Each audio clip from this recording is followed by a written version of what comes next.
And by the time we get the kids dropped off, and I want to do this at 6, like, it just is what it is. All right, we're good. Cut that part off the beginning, Harlan. Welcome to Double Fries No Slaw. It is Sunday night. The Noles are 3-0, have fallen in the rankings drastically all the way down from 3rd to 4th. And shout out to folks in the comments that said we were going to be late today because we were actually on time. So shout us out. TJ Pinger, Richie Barnes, Harlan behind the screen. Making the magic happen and usually blaming me for whatever's going wrong. Richie, you've had a crazy weekend. We'll let some people get in here. We'll talk a little FSU football, talk about yesterday. I know it was underwhelming, but we're all going to suffer and grin and bear it together. I went on a 45-minute rant yesterday, Richie, live while you were out partying, so that was fun. I feel like I got a lot of my ranting out there, so I don't have to do as much today. But you've had a crazy weekend. Tell us a little bit about it. Yeah, man, my good buddy who is married had a bachelor party this weekend. He lives up in D.C. and had multiple weddings canceled by the venue because of COVID.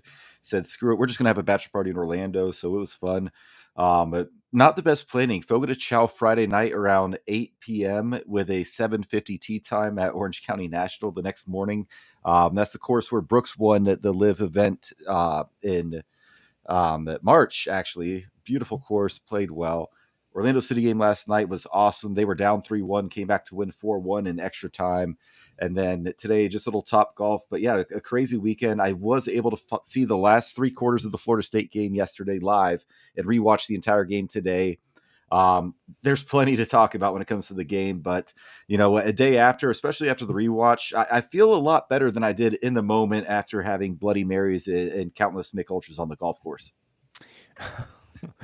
Yeah, so my wife had an event yesterday. I was in Tallahassee on Thursday and Friday, and then I came home Friday afternoon. My wife had an event yesterday, and I was like, yeah, no big deal. It's Boston College. We're going to win by 1 million. I can watch the kids and still kind of, work, cover the game, blah, blah, blah, blah. And you just, felt good at 31-10. And my afternoon got a lot busier. I wasn't even planning on going live. I was like, we blow them out. I'm not doing a live reaction to that. Like, who cares? So, anyway, all right, let's get after it though. The one thing I want to say though, Richie, as we go into it is, yesterday was underwhelming and it was disappointing at parts. And when you look back at the rewatch and you look back at, the replay of how things went, Florida State started, slow-ish. I mean, they scored on their first 2. They gave up points on their first 2 drives defensively, but, offensively they scored on their first 3 drives. And the only, they did have to punt once in the first half, but they scored 3 out of 4 times they had the ball in the first half. And the only time they didn't is when Jordan got hurt, and then they started really good in the second half. They scored on 5 of their first 6 possessions. I mean, they started. I wouldn't even call it like a slow start defensively. I think it was a slow start, but at the same time, you gave up 10 points in a half, and that's really not bad at all. Defensively overall, and we'll talk about it. I mean, you also gave up a fumble return touchdown and a touchdown after a squib kick or whatever. So anyway, all that said, I think that the Noles really, had a bad 15 minutes and then just kind of went cold offensively. But, I guess the biggest takeaway is I'm not worried. I already saw somebody mention, you can't play up one week and then play down the next week and then play up one week and play down the next week. And I mean, I would agree with that. I think I don't worry at all about them coming out motivated and prepared and ready to go for Clemson. At all. I just think it's worrisome that we did kind of have a little bit of a letdown, whether that was a look ahead, whether that's some kind of an illness, whether that's whatever the situation is. That's my biggest, concern. I don't worry about any kind of hangover going into Clemson. I feel just as confident about that today as I did last week. I think the Noles, end up finding a way there, but it is disheartening that you maybe got caught looking just a little bit ahead. Maybe you got to a point where you felt comfortable and you let your foot off the gas just a little bit. I think that, it was a kind of a mirror image of that Southern Miss game where it was closer at half than you wanted it to be. You came out in the third quarter and absolutely started on fire.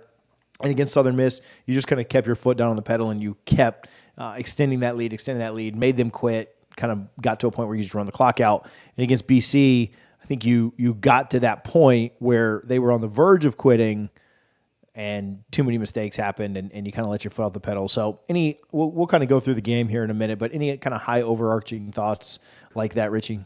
Yeah, it was a weird week, TJ, right? When you talk about a team trying to pull off an upset against a team they're a 26.5 point underdog to, a lot of things have to happen, right? Defensive touchdowns, special teams turnovers that turn into touchdowns, injuries to key players, just extending ridiculous 3rd and 4th and longs and converting them to first downs. That Keon Coleman, thank goodness that punt that hit him went out of bounds. Not to mention all week they were trying to figure out, is this game going to happen? Is it going to happen in Boston? Are we going to have to move it somewhere? Not to make excuses, because there's plenty to be critical of, and I think we will be in a bit. But it was just a weird game overall. The week felt weird. We're checking the Weather Channel all week, not necessarily updates from practice. You and I both came on here and said Boston College was very bad, and we barely even did a preview of the game. And I don't regret that, because, again, there was a lot of different things going on this week that led to what we saw. But ultimately, when all that happens and you still get the win, I don't care if it's 2 points or 20 points. First, conference road game of the season, just take it. Be happy. We'll break it down here in a little bit. But at the end of the day, today, 24 hours after the fact, or, 26 hours now since the game's been over, I'm not overly upset. We'll see what happens this coming week against Clemson. But it was just a weird week, TJ. And the way the game played out was just weird as well. Yeah, it was. And, we talked about this. We thought that Florida State could we'll get to James in just a second. I thought that Florida State could go in and play like a C+ or D game and probably still win. And I don't think they played like an F game. I think they did some things really poorly. They still put up 31 points. Johnny Wilson looked like he bounced back well. Jordan Travis wasn't the sharpest. We can talk about him in a little bit. But I still think they did some things well. I think they applied decent pressure at times, but I think they played a C- game and it almost bit them, right? Like I thought that, Florida State could have played much better, but they just didn't. And, it nearly cost them, but it didn't, right? If they play a B, A- game, they win by 30, right? Like that, That's probably where they were to start the game. When it was 31-10, that was probably like a B type of game. And it certainly went downhill there, and it was probably a C- type of thing. We're doing a lot of knuckle dragging and being pretty sad over, a team that is now 9 of 9 in their last 9 games. And if you get to 10, everyone forgets about it. But it's not as doom and gloom as maybe we all want it to be. James. Fire up the war chant and plant the spear. Noles win. Noles win. So I did a live reaction yesterday, and you want to know what's disheartening, Richie and Harlan, is having to play a super chat after that game. I'm over here playing like, if you ain't a recruit and going to Florida State, what is you doing? All right, so a little bit better today. James, thank you for the love. Thank you for the support. What are your biggest concerns health-wise heading up to Clemson Saturday? I think Maurice Smith and Akeem Dent have to be in there, right? I love Rob Scott. I think he, obviously Jordan Travis, the guys that got banged up last week, but I think you need those guys back. I think Dent really proves his worth there on the back end. I don't know if Kevin Knowles is ready for the full time back there. The young guys are kind of the same way. I think you really, really want Dent back there. And I think Maurice Smith is kind of what makes your offensive line go in the middle. I think Washington has done a serviceable job there in the middle. But I think that Smith is your guy. And I expect both of them to be back this week, barring any setbacks. Obviously, everyone noticed that Tatum got a little banged up and Bethune got a little banged up. And Bell got a little bit banged up. And obviously, JT went out that we all kind of watched. But, yeah, those three are massive, too. You cannot lose Jordan Travis going to this game. He's certainly the most important player on the team right now and will be for the rest of the year. You don't want to lose linebacker depth with Shipley probably going for 4,000 yards this weekend. And, kind of the same idea. Jaheim Bell is a matchup nightmare. Who is the only player on the team with experience of beating Clemson. And so I don't know how much that experience really matters. I just kind of like his matchup against anybody in the country. So I don't know. I think you need all those guys back. I'd like to have Robert Scott back too. We'll see there. I think his injury is maybe a little bit more serious. But Richie, outside of the obvious Jordan Travis being back, who's your number one out of that list I just mentioned? I think all of them, like you mentioned, Clemson's receivers don't scare me too much, but neither did Boston's College. So I agree with Akeem Dent as well. Some of these guys that didn't play in the game from the start, I think they probably could have given it a chance if Clemson game was on Saturday. I think they were very confident in their game plan and just the talent mismatch that Florida State had, the coaching staff was, and the training staff. But I do think several of those guys probably could have gone Saturday if they had to. Now you still got the win and you still got to rest them. We were on the edge of our seat in the fourth quarter, the last minute of the game, which is never fun against a team like Boston College. That's not a very good BC team. But yeah, I mean, Akeem Dent, you want that secondary because it's, that was disappointing yesterday. And at the same time, how disappointing can it really be when this quarterback is just an athlete, man? And he bought time. It's hard to ask your defensive backfield to cover guys for 4, 5, 6 seconds. There's going to be breakdowns, and that would happen to Georgia, Alabama, whoever it is, if that were the case with them as well. But obviously, this isn't breaking news. You want to be as healthy as possible come Saturday because Clemson does have a very talented team. And you're going to need to play your A game to win this. You cannot play like you did against Boston College and win. But again, a lot of crazy things happened yesterday that typically don't happen. Lawrence Toafili had 2 career fumbles heading into the game, and BC gets 6 points off of him. It's strange again, but yeah. But long story short, you want everyone as healthy as possible. Jordan Travis obviously is the number 1 guy. We'll get to Seminoles 03 here. You can throw his up, Harlan, but I want to add just one more thing to that. Yeah, you're right, Richie. Like, if I was to tell you early in the week, which we put out a video on injuries and stuff, what we were hearing and what we expected, and I said I expected all 3 guys, Scott, Smith, and Dent, to sit out, but I'd expect all of them to have played if it was Clemson week. And if I'd have told you on Wednesday, hey, these 3 guys are going to sit out, but it is going to severely limit our run game, it is going to also hurt us on the back end on some second and third and longs, and we're going to give some stuff up, and we're going to sneak out of Boston College with a win, and it's not going to be comfortable, but we are going to win, but we're going to be fully healthy going into Clemson. I think we all would have taken that. Now, you still should have beaten Boston College by more. There's no doubt about it. I'm not making excuses or saying, those. But if I'd have offered you that trade, I don't think anybody in here would have said like, oh, no, give me the close loss, or give me the close win, and give me going into Death Valley Junior fully healthy. Now, again, that's like just a perspective, just a way to look at it. So, all right, Harlan, play a sound for me. Touchdown, Florida State! Touchdown, FSU! This is something that was brought up to me a couple of places. Seminoles 03, I appreciate the love here. Would it be stupid to think that all of BC's penalties sort of threw off the offensive pace? Noles by 6 this weekend. I like it. Florida State come out as a pick'em today. I'd be interested to see how that line moves. I've got some thoughts on that we can talk about in a minute. But, yeah, I don't think that's a bad take. I'm sorry? -1 on Bovada, but yeah, go ahead. We'll get to that in a second. I don't think that's a bad take. What I thought is, BC obviously had a ton of dumb penalties, including the one at the end. Like, thank God for that face mask. But people were saying like, oh, well, Florida State is barely winning this, and all these penalties for Boston College help. Like, I think that most of the penalties, when you go back on the rewatch, like they were happening on drives where Florida State was already there weren't it was just procedural thing after procedural thing. And a lot of the penalties, they'd get in like a 3rd and 17 and they'd convert it anyway. And so it's like, I don't really know how many of the penalties truly did have an impact on that specific drive or on the overall result or however you want to look at it. But I do think there's something to be said for the way that the penalties do chop up the game and really do hurt game flow. And there's some where you just rather, you're always going to take the penalty. You're always going to take the 5 yards, but you're just like, man, on a drive that we're just booking it down the field, I don't care about that 5 yard. I'd almost rather our flow over 5 yards. Now you're always going to take the penalty because you're never going to say I'd rather be further from the end zone than closer. But I don't think that's a bad take. I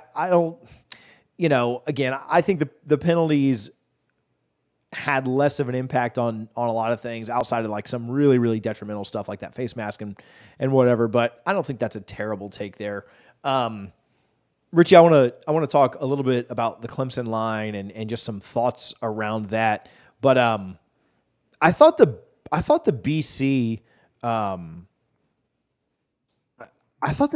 game really came down to it was almost like the NC State game last year where it was like just 10 minutes of just crap. You had a chance with a 31-10 lead and the ball at essentially midfield to go and do something pretty special. And at that point, it's 31-10. There's 7.5 minutes to go in the third quarter. If you go score there and make it either 34-10 or 38-10 with a short field, right? Like they had an awful shanked punt that I thought Florida State could have really, really capitalized on and done something with. And they kind of stall out, right? Jordan Travis, incomplete pass to Hill. Hill gets 4 yards, and then Travis runs for 2. We were going to go for it on 4th there because we were on the plus side of midfield, but an offensive offsides on Winston Wright. I've not seen that a lot, lined up in the neutral zone, just boneheaded. You end up not being able to convert there. I thought it was frustrating that several things let you down at once. And, I guess we're not pointing at any one player with any of this, but we'll run through it. Mastromano's punt through the back of the end zone. You can't pin him deep. I mean, I get it. That's going to happen. I'm not trying to point at Mastro or anything like that. Like, I get it. Things happen. But if you pin him deep, maybe that drive works out a little bit differently. Boston College got to start. They had a 4th down on that first series. And if it's 4th and 1 on your own 9, you're probably not going for it, right? They went for a 4th and 1 on their own 29. But if you had punted that ball a little bit further and not the touchback, you maybe get away with it. A couple plays later, a 3rd and 17, and they complete a 52-yard pass.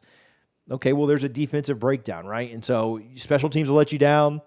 Defense is now letting you down. They get into the end zone there and cut it to 2 scores when you had a chance to go put it up to 4 scores. Right after that, you fumble the kick, right? They do the pooch punt. We diagnosed it well. I thought coaching was fine on this. You understood that it was coming. Mike Norvell calls the timeout, and Benson doesn't fall on the ball. I think there's been a lot of concern around the way that Benson's run to start this game, despite his 3 touchdowns last week. But Benson doesn't fall on a ball, and they get the ball in plus territory. We actually get a stop on 4th down, and then the play that you mentioned, Toa Philly comes out and fumbles the ball. They score a touchdown, and all of a sudden it's a 9-point game. We have to punt it back because we can't get anything going. 4th and 1, another penalty, an offensive pass interference call at BC's 29. We're absolutely in business. Like, the pass to Morlock is going to seal the game there. There's 7.5 minutes left, and we're inside of their 10. The offensive pass interference brings it back. BC goes down and scores a touchdown. The teams trade possessions to end the game. But, man, it was just like a 10-minute span of just everything that could let you down. Mastro couldn't pin him deep. You give up the 3rd and 17.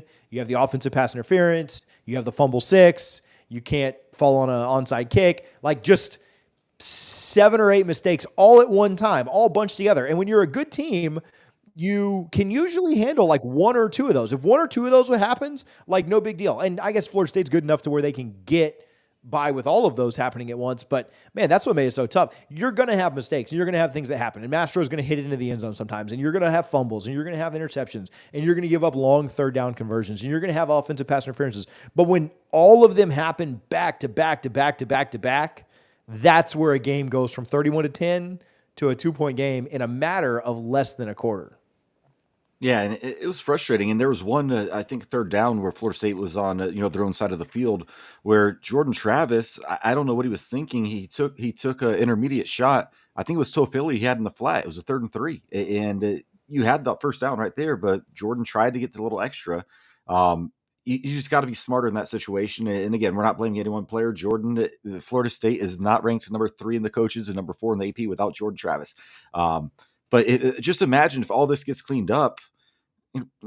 We're not even talking about this. We're probably already talking about Clemson right now, saying, "Hey, we did what we thought they were going to do. Here's a mini Clemson preview before our Wednesday night full Clemson preview."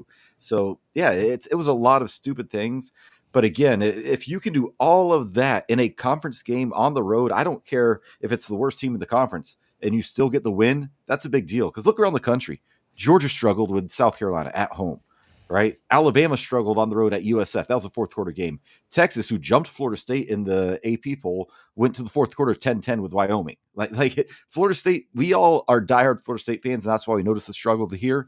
But it was just a weird day in college football, guys.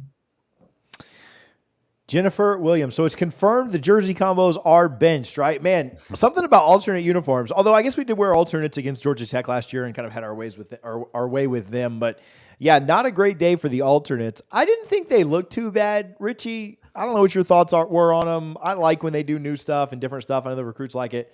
Harlan, sorry, I forgot to let you play a sound there. Put a smile on your face. Okay? Because Florida State, if we going to do it then, we do it big then. Let's go, baby.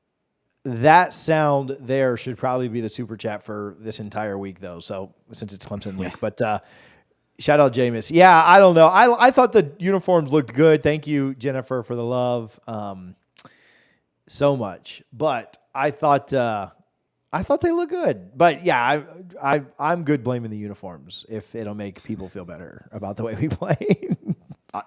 The chat is very split on the uniforms versus non-uniforms. Richie, what did you think? I loved them. I think and I'm in that middle ground of Florida State fans being 35 years old. So I'm not like a recent grad or a student, and I'm not someone who went there back in the 80s when the dynasty started, right? But for growing up my whole life, all I saw was garnet and gold, occasionally the garnet on garnet in the swamp or the white on white up at Notre Dame. The alternate uniforms weren't a thing. I think the coaches use it as a way to reward the players, right? We saw it last week, and I think, people were complaining about that.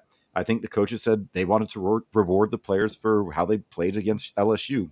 I think it's I love the look. I don't know if I love it for Florida State, but I know recruits like it, and I know the players like it, and that's all I care about. I don't care what about, Big Daddy Noel 2817 thinks about on the Noles 247 message board. I'm sorry if that's even a real person, but yeah, I had no problem with it. But if the recruits like it, if the players like it, that's all that matters to me. Yeah. So let me give some love to Garnet and Gold. GarnetandGold.com. I was up there on Thursday. Listen, I got an incredible polo, and if I had any forward thinking at all, I would have shared that so that Harlan could put it up on the screen while we're talking right now. But make sure that you're doing all your shopping at GarnetandGold.com. Use code NOSLAW, NOSLAW. They have one of those hoodies that Mike's been wearing, like the kind of half jacket cut off. It's not the black one. It's the garnet one. The black one's not available for retail, so stop waiting on that to come out. Maybe it comes out down the road, but go to garnetandgold.com and get yours today. NOSLAW, NOSLAW, to get 15% off. So, Richie, overall, again, we kind of thought, the game was kind of a culmination of a ton of things. Where are you as far as like a panic meter goes, right? 1 to 10. You talked about Sleepy Nooner, Red Bandana, Clemson next week, hurricane threats. There's rumors of the flu, which I don't care about at all. Not that I don't care about kids getting sick. Somebody on Twitter obviously just didn't understand that when I said it earlier. I just don't care about excuses because you had the flu and you were up 31 to 10. And I don't think the flu makes you fumble the ball. But anyway, all that said, are you hitting the panic? Like, what's your panic 1 to 10? Because I'm about at a 0.5. I'll give away my answer. I'm about a 2. And it's just because outside of Southern Miss, so LSU and BC, the two Power 5 teams you've played, I'm not in love with the rushing attack, but I'm going to give Mike the benefit of the doubt because even when Florida State was terrible, when he had that 3-6 season during COVID and then 5-7 the next year, we could always run the ball. It hasn't been there necessarily. And I don't take an excuse of, we're missing some offensive linemen because we were told that we have, 8, 9, 10, 11 guys who can play. I do think between Mike Norvell and Alex Atkins, they do figure that out. But that's why it's very low, right? And this weekend could change that tremendously. If they go out there and lose, 37 to 20, that 2 or maybe even a 1.5, that jumps up pretty high to like a 7 or 8. But I'm not going to overreact to one game. I think, we have that tendency as fans to, in the moment, I definitely overreacted yesterday as I was filled with alcohol and watching with, 10 other guys on the couch at the bachelor party. But, waking up today, again, rewatching the game, I think was really good. And I just don't see any reason to panic yet. Because if this team is healthy enough and they come out and execute against Clemson, I expect them to win the game next weekend. We'll get into a full detailed prediction Wednesday night, 7 p.m. right here on our YouTube channel. Please hit subscribe, like, all that good stuff. It helps more than you know. But long story short, TJ, I'm not panicking right now. I'm just not. Yeah, Florida. I tweeted this just a few minutes ago, but Florida State still has the best win in the country. LSU is the first team with one loss. Everybody else ahead of them is undefeated. And so, when Florida State's playing at their best, I think they can beat anybody in the country. And when they're playing down, I think they could lose to, I wouldn't say anyone in the country because they played a pretty poor game yesterday and still didn't lose. But I think they could lose certainly some games on their schedule, right? I think if you happen to play like that, you could certainly lose to Clemson. You could certainly lose to Duke. You could certainly lose to Miami, Florida. Pittsburgh is really bad, though. It's bad, yeah. Maybe not them. But you could lose to some of those teams, right? And you could, in theory, you could finish like 7-5. Now, do I think that Florida State plays down to all those teams? No, absolutely not. I think you're not going to catch Florida State sleeping against one of those teams that I just mentioned. Now, do you catch them sleeping against a Wake Forest? Do you catch them sleeping against a Pittsburgh who's not very good? Like Pitt and BC are probably about the same. And so, I think that's probably the question. That's probably the worry. You could just lose to Clemson because they're better. I mean, in Death Valley, it's a tough place to play where they don't lose very often. But I don't worry about them being down against Clemson or not playing up to it or just whatever the situation is there. I think they'll play fairly well against Clemson. There are certainly some things that I do want to see improved. I thought coaching was weird at times. I think you've just got so many weapons that you really have to attack your weapons. And I certainly don't want to just give up on the running game ever, but I thought that there were times where Norvell looked like he was just kind of overthinking things, just kind of doing things weird, you've got a lot of really good down the field weapons that you can use. And he almost tried to like Graham Mertz, Jordan Travis a little bit. If you guys watched the Florida-Tennessee game last night, I thought Florida did a really good job of doing like the short dump off stuff for Mertz early in the game just to kind of get him comfortable and get him going. And I don't think you have to do that. I don't think Florida State needs the 3-yard wheel. Like I think you just play, like you just go after it. Nobody can guard us. Nobody can defend this offense. And so I don't think you have to be, oh man, let's just get him into a rhythm and get some dump off stuff. No, just go attack people. And so I thought that they got kind of cute late, but other than that, I expect Norvell to coach better. I expect the players to play better. If we're healthy, I think that Florida State still goes out and wins. BC did a good job. You mentioned this in our notes. BC did a good job of shortening the game. Florida State only had 3.5-ish real possessions. The one was pretty quick because Jordan got hurt. But, man, they really only had 3 legitimate possessions in that first half. They scored on all 3 of them, but that's just not getting the ball very much. And so they did a good job with that. Florida State seemed like they were kind of going slow at times, allowing BC to sub a little bit more than they should have.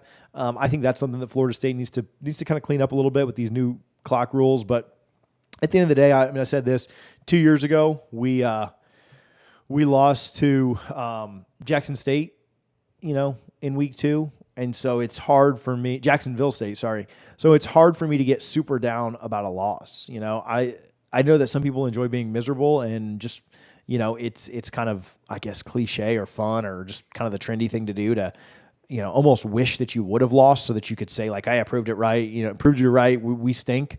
But that's just weird to me. I'd certainly, I know it's so cliche, Richie, but I'd certainly rather win an ugly game than lose a pretty one. So would you rather have just lost to, would you rather have lost to LSU in a pretty game and then blown BC out? Like, I just don't understand, being so miserable. I think Florida State has things to clean up. Everybody played poorly yesterday. Colorado was a 3-touchdown favorite. Bama was a 3-touchdown favorite. Georgia was a 3-touchdown favorite. There's a lot of crazy stuff. Texas was a huge favorite. Colorado was a 3-touchdown favorite. Yeah. And so you play bad, you beat Clemson on Saturday and nobody remembers this game. And by the same token, if you lose to Clemson, nobody remembers this game either. You're just worried about rebounding after Clemson because you've won the game. You've moved on. Again, you free fell in the rankings from 3rd to 4th. And so, you played poorly, you still won. and you go out and see what you can do next week. So, I don't know that I have a lot else besides that. Any other thoughts on that? We certainly can move on. We can talk about some other stuff that happened in college football and take some questions and talk about some other stuff. But I think that's my thought on BC. You kind of mentioned, the subbing. I think Mike Norvell, Boston College may have done Florida State a favor yesterday by some of the stuff they put on tape, because a defense can sub anytime they want. But if that player is not off the field before the ball snapped, that's a penalty right there. And I thought Boston College did a great job. In Florida State, when the offense subs, the defense gets as much time as they want, basically, to match the substitutions. And Florida State was subbing in a lot, and I thought Boston College was very smart in subbing in guys in one position group, and then taking a few minutes and then subbing more guys from a different position group out, to where Florida State now has less than 10 seconds on the play clock, so they can't really adjust to the personnel that just came on the field. They kind of just have to run what they had. Florida State has the personnel where they could run an entire drive without having to sub. And that puts the defense in a really bad position. And I think you may see a lot of that at Clemson this weekend, because, Boston College very smartly exposed a loophole in the rule that, they were able to shorten the game. Like you said, TJ, Florida State had less than 60 offensive snaps yesterday. You want that number to be closer to 70, which it counts to 2 to 3 more series. So I just thought BC came out with a great game plan. I don't want to say they outcoached Florida State, but I think they took the game a little more seriously, just based on everything we saw, who played, who didn't, who could have potentially played if they had to. So I think, and I think Mike Norvell, when he got up 31-10, said, hey, let's just slow the game down, get out of here. It was almost like that 2012 NC State game where Jimbo got that early 17-3 lead or 16-3 lead, whatever it was, and kind of shut the offense down. It almost seemed like that's what Mike was doing, going very vanilla. And it almost came back to bite him. Luckily, it did not. But on to Clemson. And I think you're going to see a completely different Florida State football team this week, in 5 days if you're listening on podcast, or 6 days if you're listening live. I cannot wait, because I think, you're going to see several years of frustration come to an end up in Death Valley this weekend. Yeah, I still really like the Noles. And there's a lot of talk about, I want to say this and then we'll move on. I didn't think Norvell was great yesterday at times. I don't think he coached I think he coached a C type game, and I love Mike Norvell. I mean, that is not me trying to slam him at all, but I don't think he was great in some of the decisions that he made. And there's questions around the defense. I think that, the Boston College drives were 75 yards, 72 yards, 51 yards. They ended up having to punt on that drive, but they moved the ball at will their first 3 drives. Defense did step up. They bent and didn't break in that third drive, aided by some penalties, thankfully. Then to finish this drive, they had a couple of 3-and-outs. They didn't do anything. Next couple of possessions, Florida State was able to turn them over, and then Boston College went 80 yards. After that, they took the fumble back for a touchdown, and then they went 95 yards. And so it was frustrating to watch Boston College's offense do kind of, I don't want to say whatever they wanted, but it was either a 3-and-out or it was Boston College just absolutely having their way with his defense. And I think there were like 3 or 4 3-and-outs. You had the pick 6, and then every other drive, Boston College was driving it down your throat. And that's concerning from a defensive perspective for sure. You did some things well, but just not enough. And that has to get better. We came into the game 77th overall in the country in defensive ranking, and I'm sure that fell. And this cannot be a top or a bottom 80. It cannot be below 80th in defense. You've got to find, and whether that falls on Fuller, whether that falls on injury, whether that falls on Verse, everyone, the defense has to be better, or it's going to cost you. There is no excuse for you to give up. And I know that 6 of them came off the punt 6. Boston College's over-under in this game was like 12.5, right? And so you take away the fumble 6, and you still gave up double what Vegas said their over-under should be. So Vegas said you should have given up about 2 touchdowns, maybe a hair less, and you gave up double that. And that's just not acceptable. And so if this defense doesn't figure it out quickly, then you're going to just be in a lot of shootouts, and sometimes you're going to win that, sometimes you're going to lose. You had a couple of shootouts last year that you won. You had a couple of shootouts last year that you lost. And the defense needs to pull it together for sure. Again, I thought it was discouraging that at times Boston College's offensive line looked like they were getting pretty good push on our defense. That should just not happen. I understand that Boston College recruits well too, but this defensive line is supposed to be the best in the country. It's certainly supposed to be the best in the ACC. And I don't know if it was an effort thing. I don't know if it was a red bandana thing. I don't know what it was, but they obviously just can't play like that. And so the defense has to get better and has to play better next week. Now, all that said, I think mindset is a lot of it. And I think that the way you play and the way you focus and the way you prepare is typically the way that you're going to perform on Saturday. And so if the mindset for whatever reason wasn't there, if there was an issue with sickness, whatever the situation was, that needs to be rectified by the time you get to Clemson, South Carolina, because they will absolutely push your crap in if it's not. And so I'm not hitting the panic button on it, but I think a lot of people have a lot of concerns around Florida State's defense, and they have for the last few years. And if it doesn't get better quickly, I think because the talent is all there, and that's part of the problem. If the defense doesn't get better quickly, we're going to have some uncomfortable conversations here fairly soon, and nobody wants that. So hoping the defense does step up, though, because to me that's the key to not only winning this weekend but for the rest of the year. Last year, Florida State's defense was great against bad teams. They were pitiful against good teams. That can't continue to be the trend of this year. Yeah, definitely not. And, like I said, luckily this week, Clemson, Will Shipley is a really good running back, and he did a lot of damage against Florida State last year. Cade Klubnik is very talented. He's starting to look a little better. He's a little slippery. He's not a freak athlete like we just saw against Boston College and against LSU with Jaden Daniels in week 1.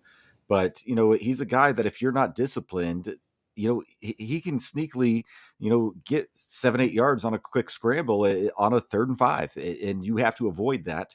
Again, we'll break that game down a lot more on Wednesday night. But overall, I think, disappointed with how the game looked.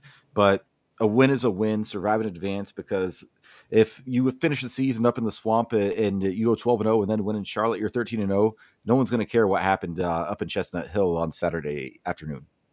Yeah, this game is going to be quickly forgotten one way or the other. In fact, I know the team will break stuff down. I know that they'll, try and learn as much as they can, glean as much as they can from it, but it'll get flushed, right? It'll get flushed, and it'll go very quickly into Clemson prep. And that's kind of where we are. You were hoping that you could certainly just take a team lightly as a fan base and blow past them, and that didn't happen. And unfortunately, maybe the team did that too, and that's part of the problem. And here we are. So maybe the team watched our preview show, TJ, on Wednesday and said, "Oh, we got this. Don't worry.